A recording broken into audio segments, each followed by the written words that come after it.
में जहां शादियां लाखों करोड़ों के बजट में होती हैं, वहीं धर्मेंद्र के परिवार से जुड़ी एक ऐसी कहानी सामने आई है जिसने सभी को हैरान कर दिया है। बात हो रही है मिस इंडिया वर्ल्ड वाइड 1990 का खिताब जीत चुकी दीप्ति भटनागर और उनके पति धर्मेंद्र के भतीजे रणदीप आर्या की। इनकी शादी आज भी चर्चाओं में इसलिए रहती है क्योंकि इसमें खर्च हुआ था सिर्फ 1100 रुपए। जी हाँ, बिल्कुल वही 1100 रुपए, जिसमें पूरी रस्में पूरी कर ली गई थी। अब चलिए जानते हैं इस वीडियो में कि कौन है दीप्ति भटनागर और क्या उनकी लाइफ में ऐसे किस्से हुए जिनसे उनका करियर बर्बाद हो गया। दीप्ति भटनागर 90 के दशक के उन चेहरों में से एक हैं जिन्हें दर्शक तुरंत पहचान लेते हैं। वह मॉडल, एक्ट्रेस और ट्रेवल शो होस्ट रही हैं। उन्होंने कई टीवी विज्ञापनों में काम किया, जिनमें से एक ने देश भर में तगड़ा विवाद खड़ा कर दिया था। बता दें कि धर्मेंद्र की बड़ी बहू का नाम पूजा और छोटी बहू का नाम तान्या देओल है। उनकी एक और बहू है, वो बड़ी बहू पूजा की तरह ही लाइमलाइट से दूर रहती हैं, पर कभी टीवी की बड़ी स्टार थी। ये है दीप्ति भटनागर, जो धर्मेंद्र के कजन वीरेंद्र की बहू हैं। दीप्ति मिस इंडिया भी रही हैं और एक बार एक टीवी विज्ञापन के कारण काफी विवादों में भी आ गई थी। दीप्ति भटनागर ने धर्मेंद्र के कजन वीरेंद्र के बेटे रणदीप आर्या से शादी की है। इस नाते वह वीरेंद्र के साथ साथ धर्मेंद्र की भी बहू हैं। वीरेंद्र पंजाबी फिल्मों के सुपरस्टार थे।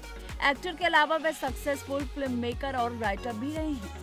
उन्होंने बहुत ही कम वक्त में खूब स्टारडम बटोर लिया था, पर साल 1988 में उनकी गोली मारकर हत्या कर दी गई थी। दीप्ति ने एक बार बताया था कि उन्होंने अपने मेरठ वाले घर पर सिर्फ 1100 रुपए में शादी की थी। वीरेंद्र के दो बेटे थे, रणदीप और रमनदीप आर्या। दीप्ति भटनागर ने रणदीप के साथ शादी की, जो एक एक्टर रहे हैं। वह कैदी, दुल्ला भट्टी और देवदूत जैसी फिल्मों में नजर आए। रमनदीप और रणदीप रिश्ते में सनी देओल की कजन है। इस नाते सनी देओल एक्ट्रेस दीप्ति भटनागर को भाभी कहकर बुलाते हैं।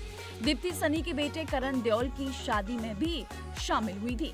दीप्ति भटनागर मेरठ में पैदा हुई और मॉडलिंग से उन्होंने करियर की शुरुआत की थी। उस दौरान उन्होंने एक बहुत ही स्टीमी विज्ञापन दिया था। इस पर खूब बवाल भी मचा था और बाद में इसे टीवी के साथ साथ यूट्यूब से भी हटा दिया गया था। फिर 18 साल की उम्र में उन्होंने मिस इंडिया का खिताब जीता, जो सबको हैरान करने वाला था। मॉडलिंग में नाम कमाने के बाद दीप्ति भटनागर ने खेल की दुनिया में भी कदम रखे। वह हॉकी और बैडमिंटन की स्टेट लेवल प्लेयर रही हैं। इसके बाद दीप्ति भटनागर ने एक्टिंग की दुनिया में कदम रखे।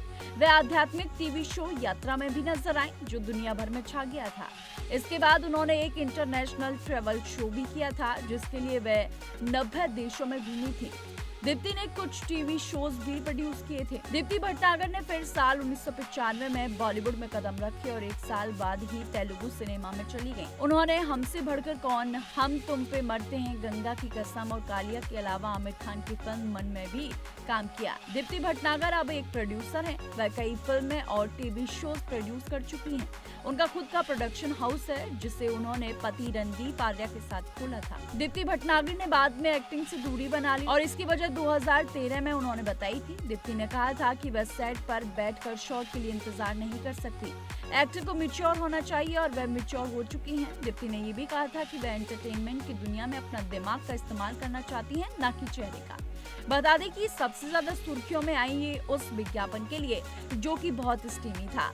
इसके लिए वो काफी सुर्खियों में रही। उन्होंने इसके बाद फैसला लिया कि वो इस फिल्मी दुनिया से दूरी बना ले। हालांकि उन्होंने इस फिल्मी दुनिया से दूरी नहीं बनाई, जहां पर उन्होंने अपने चेहरे का इस्तेमाल ना करके अपने दिमाग का इस्तेमाल किया और प्रोड्यूसर बन गई। काफी टीवी शोज में भी वो नजर आई और अपने सोशल मीडिया पर भी खासी एक्टिव रहती हैं। ऐसी तमाम बॉलीवुड से जुड़े अनसुने किस्सों के लिए देखते रहिए TNP एक्सप्लोर।